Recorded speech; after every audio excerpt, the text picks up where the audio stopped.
hey, Sean, I'm done with this. I'm done with this, and let me explain. I apologize for the clickbait, but I'm serious. I'm done with this. Let me explain what this is. First of all, there's a magical moment that occurs for me when I descend my basement steps. And I come down here and I get my studio set up the way that I want it. Magic moment hasn't happened yet. I get my lights set up, my camera, my microphone. I've got a new huge 27-inch monitor. I've got my background lights. I've got the background the way that I wanted, the studio cleaned up. I've got room. Then I go upstairs and I turn my heater way down so that the HVAC doesn't kick on while I'm in the middle of recording. And then I turn off the basement lights, the switches at the top of the steps. And the lights are on down here, but it's not that bright. And I come down the steps and it's very dark. It's very, very dark. But in that moment, there's anticipation, there's excitement. And for just a moment, everything is perfect. I'm going to come down here, I'm going to turn on the camera, and I'm going to do the thing that I love to do. And I'm going to create, I'm going to reflect, I'm going to make the kind of videos that I like to make. I'm going to mess around, I'm going to do my art down here. And it's so exciting. It's this exciting little moment. But that moment where everything's perfect disappears quickly. This is my 5th or 6th or 7th take of this video. And that always happens. And there's going to be a point at which I stop trying again and again with this video and I upload it. And I hope it's this time. But anytime I take on a video, whether it's for my channel or for a client, whether I'm creating art in a different way, if I'm making music, I just made a new thing that we'll talk about. But anytime I create something, there's this moment where I think it's going to be perfect, and then it inevitably isn't. It gets really hard, and then it gets a little better, but never as good as it could have been in your head. And the way that I handle this is that with anything that I share, I put some disclaimer. Especially, I could make a supercut going back through videos where I'm like, I'm just trying something here. I haven't really done this before. I'm messing with this. I haven't really done this before. Like, this is my first time trying this, or I'm not a professional at this part of it. I do this for myself, and I have this fear, and it's a common thing amongst artists where there's a hesitation to admit that you're being earnest. And I think the most obvious example is singing, where if you record a song, and you go for it, and you sing, and you listen to it, and you're like, yeah, I sang it. It's not great, but I sang it. If you share that with someone, as I do, there's this part of you that wants to be like, yeah, I recorded this song, but I'm not a singer. I wasn't really trying to like be a good singer or anything. It's like, whatever. I mean, just enjoy it for what it is. It's fine. That attitude permeates through everything that I create, through videos, through music, through client work, as I'm exploring other mediums for artistic expression. I find myself wanting to disclaim it every single time of like, well, I'm not really a painter, so I mean, these aren't going to be great paintings. And I'm done with that. I'm done with that because all that does is undermine my own confidence, and it sets an expectation at the beginning that I know there's people who watch my videos. I know there's clients who appreciate the work that I do and they keep hiring me. And I wouldn't say to a client like, here's your video. It's not great, but I hope you like it. I don't do that with clients. And I've built up confidence through iteration that I feel good about the videos I deliver to clients.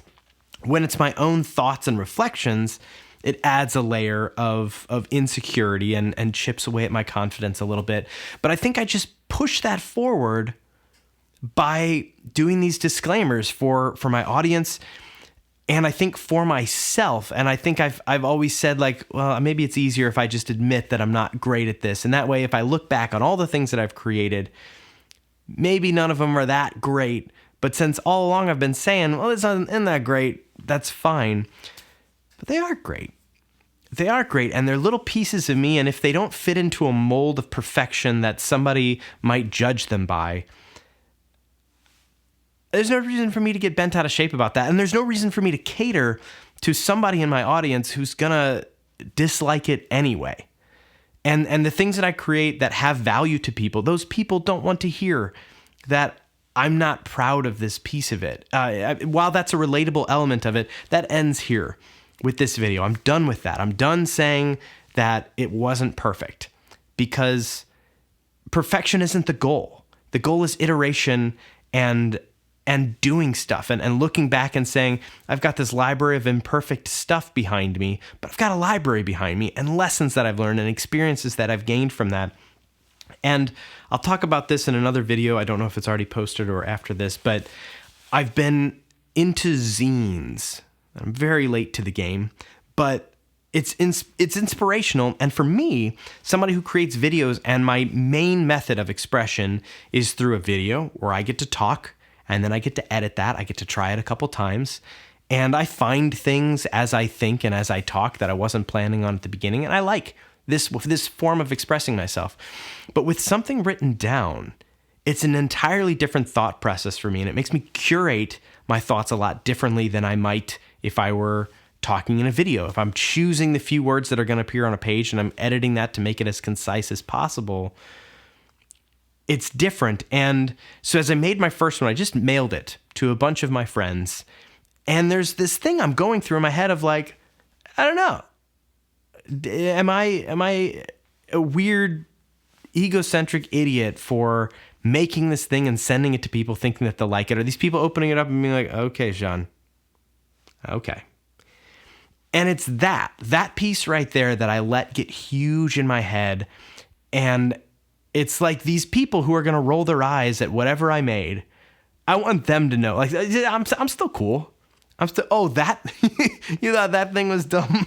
I thought it was pretty dumb too. It's just this stupid thing I was trying. It's not. I'm done with that.